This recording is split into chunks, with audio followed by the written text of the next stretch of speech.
Welcome back to Just Chattin', and this is the series of videos we do on Thursday and Sunday evenings just for our own amusement.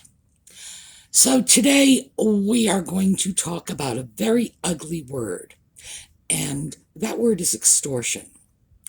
And yeah, the word is ugly, but nowhere near as ugly as the actions that are prompting the use of this word. So, when we come back, we are going to talk about Harry. So, I will see you all in a minute.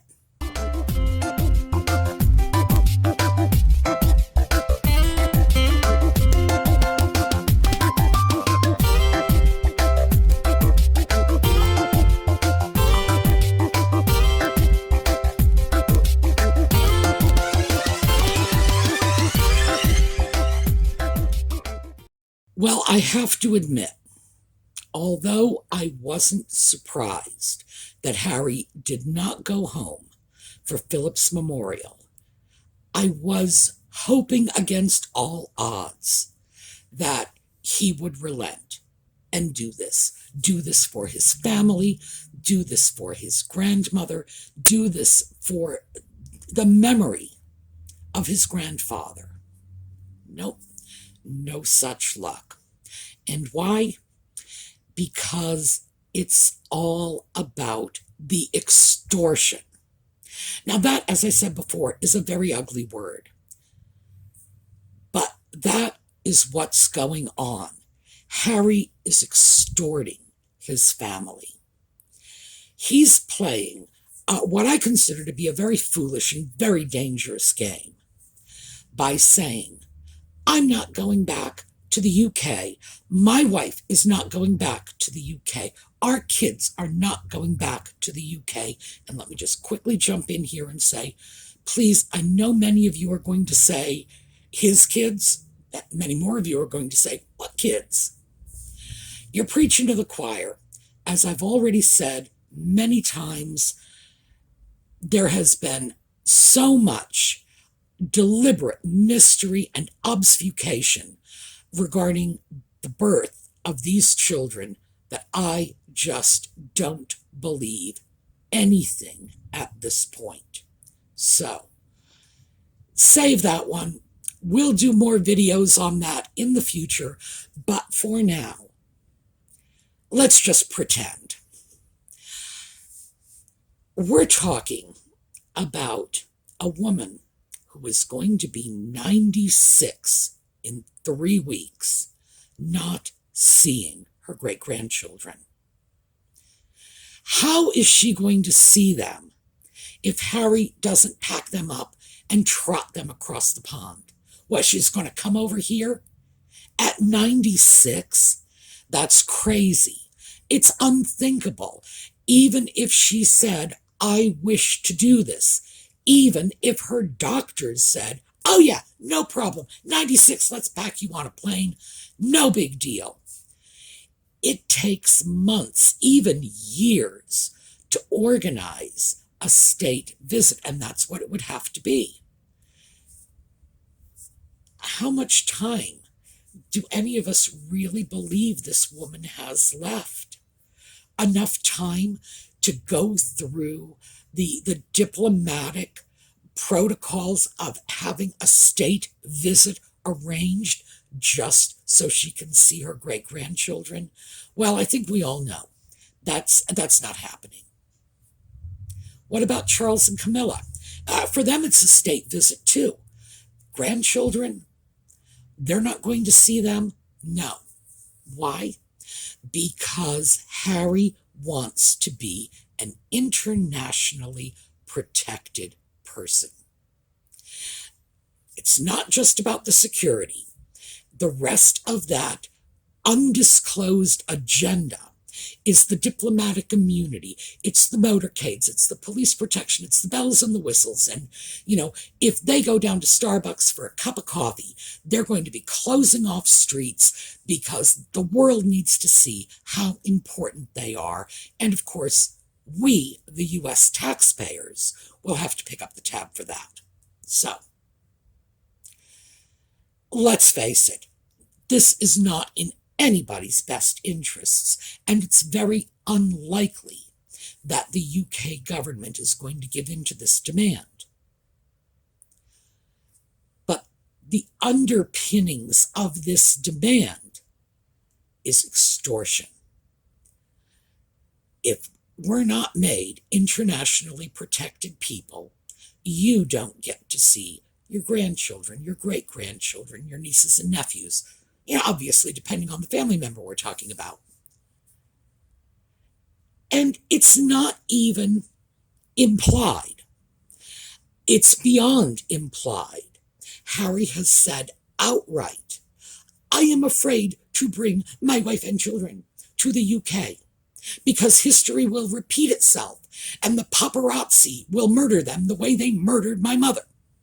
Well, he hasn't actually said that. That's implied. But his refusal to bring his children home to see the family, that's right out there in the open. You don't give me what I want, I won't give you what you want. And Harry and Nutmeg have been playing this game ever since they left the UK. And we know because we've talked about this before. They stated on the Sussex Royal website that they were going to remain internationally protected people. In other words, diplomatic status. The motorcades, the bells, the whistles, not to mention the fact that when they did have official security paid by the government, they were sending them out on coffee runs or to pick up their dry cleaning, and that was kind of shameful. We know this isn't necessary, and we know it isn't about security. The reason we know it isn't about security is because, of course, Harry's off in Fort Worth, Texas, going to rodeos. So, for those of you overseas, let me just explain that, yes, America is the gun capital of the world. Well, Texas is the gun capital of America. There are more guns in Texas per capita than any other state in the country. There are 17.6 guns for every man, woman, and child in Texas. Okay, that's a joke.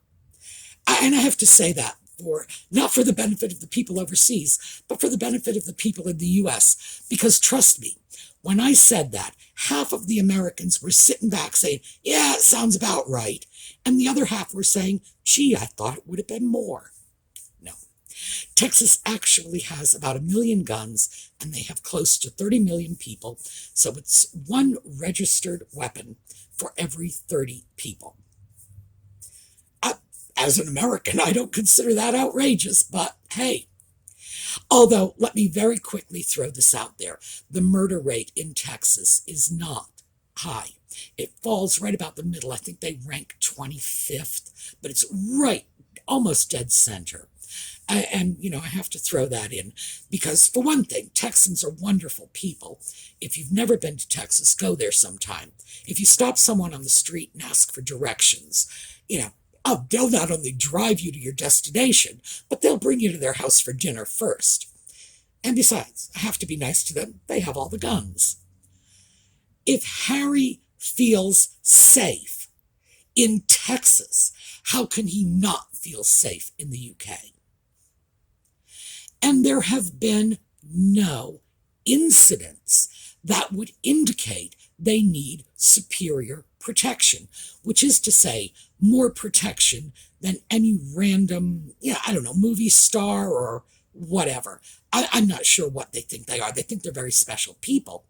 But do they need the extra protection? Has there ever been anyone who lunged at them in public? No, it hasn't happened. Not even a little old Welsh senior citizen with a basket of tomatoes. No, it hasn't happened. There's no need. There's no justification. And clearly, in Harry's mind, there is no particular risk. Because if there were a particular risk, we wouldn't have seen him out and about in Texas, clearly not surrounded by bodyguards, or at the Super Bowl, again, clearly not surrounded by bodyguards. If he feels safe in the U.S., which, as I said, is the gun capital of the world, why would he not feel safe in the U.K.? That's not what it's about. That is the ostensible reason, but the real reason is that internationally protected person status, the diplomatic immunity, the motorcade, the hey, look at us factor, the status. I never believed that he would actually go through with boycotting his grandfather's memorial for something as petty and insignificant as the trappings of royalty. I mean, hey, if he wanted the trappings of royalty, all he had to do was stay home and do the job, right? But he did it. And it wasn't just about Philip and the memorial for him. Yesterday was the 20th anniversary of the death of the Queen Mother. Now, she and her daughter were very close. That whole little nuclear family, George VI, his wife, his two daughters, he used to refer to them as we four. They were a tiny little tight family within the midst of a larger, very public royal family. And Elizabeth, the present queen, was very close to her mother. And that is well known.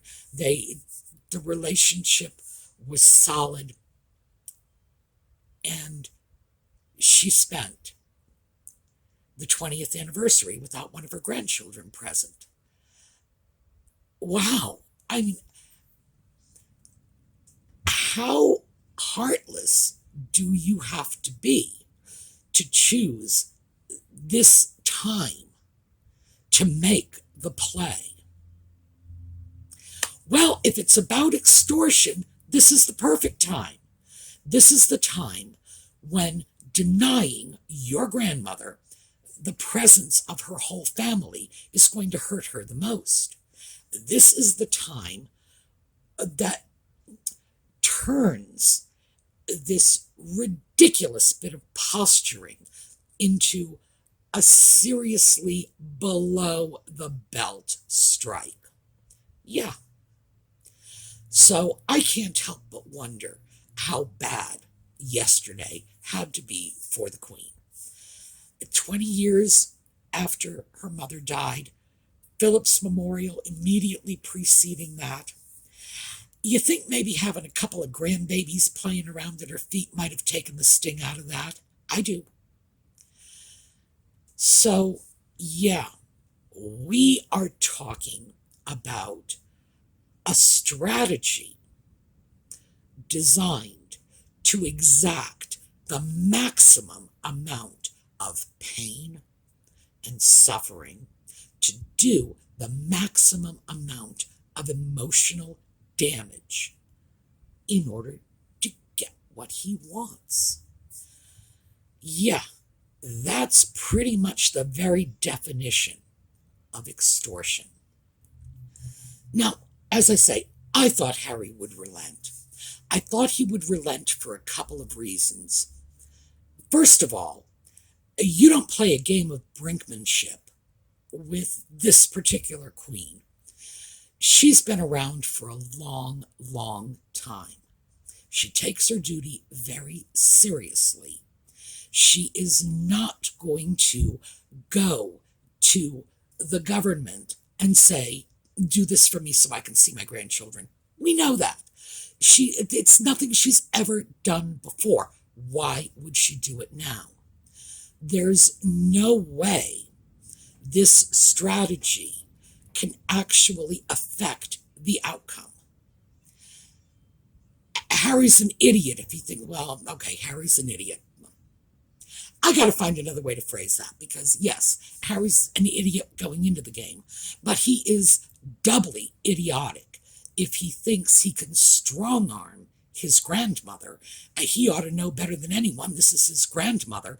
People on the street would know that this is not how you're going to exact a victory from this woman. No, but he's still willing to do it. There's got to be something at play here beyond just give me what I want or I will hurt you. He's got to understand this won't work.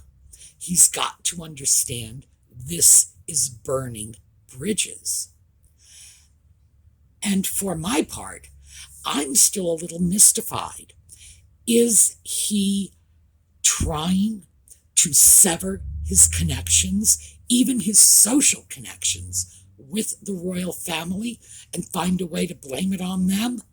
I don't know. That's what it looks like to me.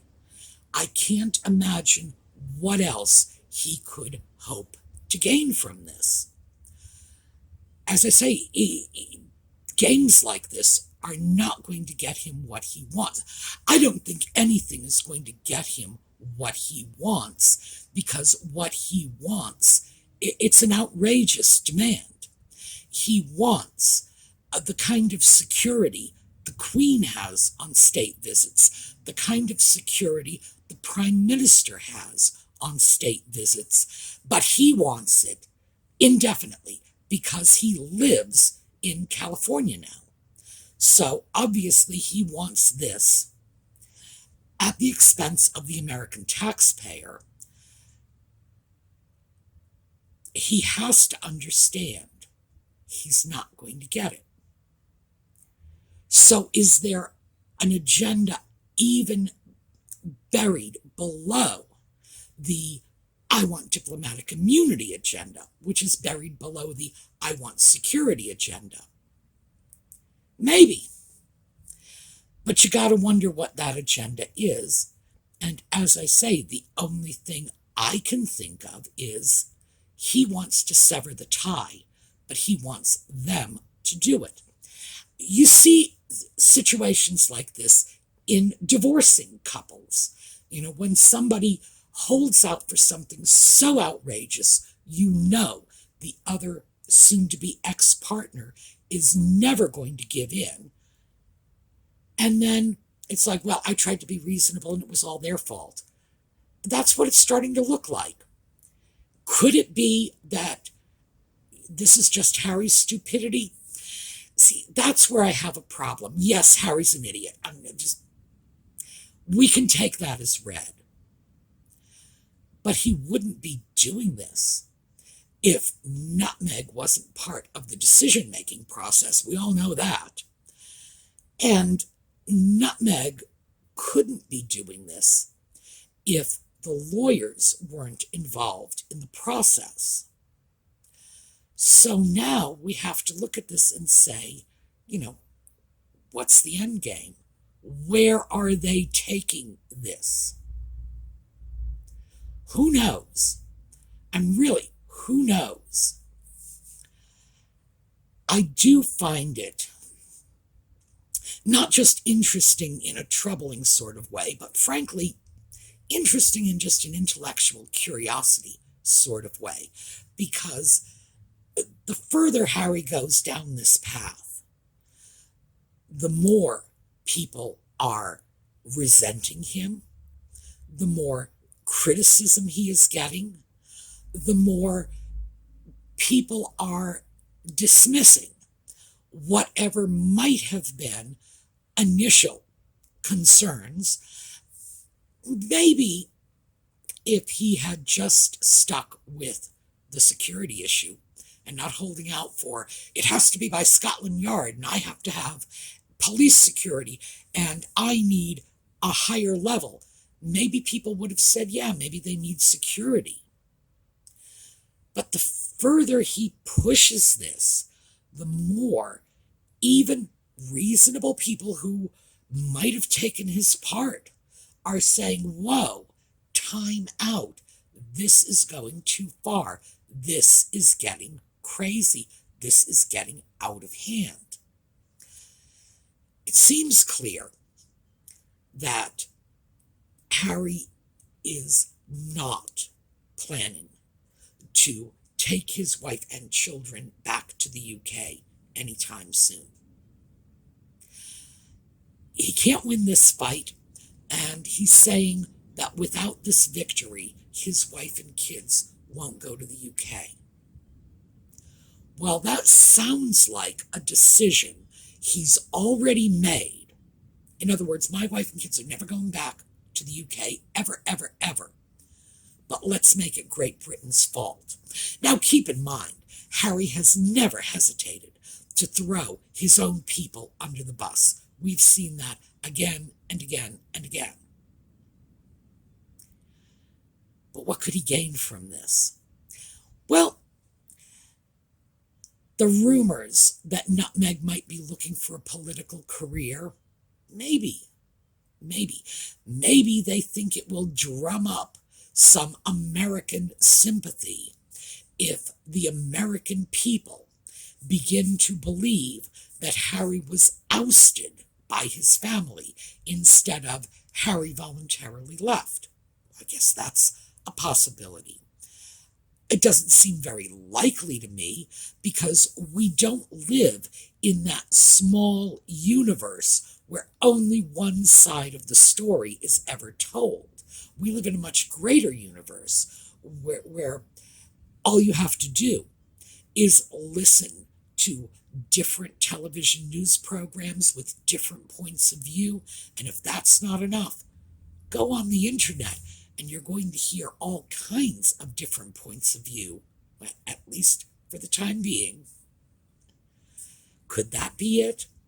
I really don't know. I don't have an answer for this one, mostly because trying to figure out what Harry's doing is like trying to figure out the thinking of a goldfish in a fish tank. It's like, I don't know. I cannot relate to a mind that tiny and what is going on in it. Clearly, there is some plan here. It's not a very good one, and it's hurting people.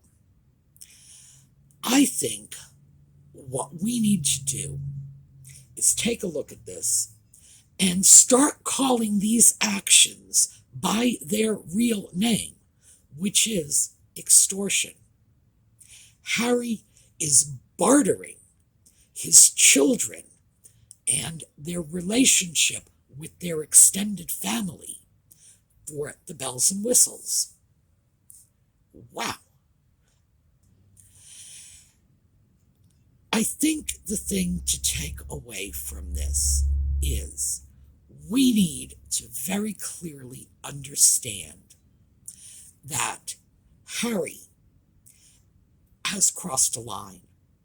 And in so doing, he has, in effect, proven there's no line he won't cross. The idea that his kids are a bargaining chip to get what he wants, I don't know. Boy, that doesn't sit well with me. I have a couple of slideshows for you on the way out. And the reason I have two is because we have, first of all, the whole issue of the 20th anniversary of the passing of the Queen Mother, which I think we need to commemorate. So I have a slideshow of the Queen Mum and her daughter. And then I am going to follow it right up with a slideshow commemorating Prince Philip. And by the way, those of you not from the United States who might not recognize the music I used, Hank Williams, and it's called Hey Good Lookin'. Oh, the Aussies are going to get that because actually there are a lot of Hank Williams fans in Australia. So, there you go. That's what I have for you today. Remember, if it looks like a duck and it quacks like a duck, yeah, it's extortion. See y'all next time.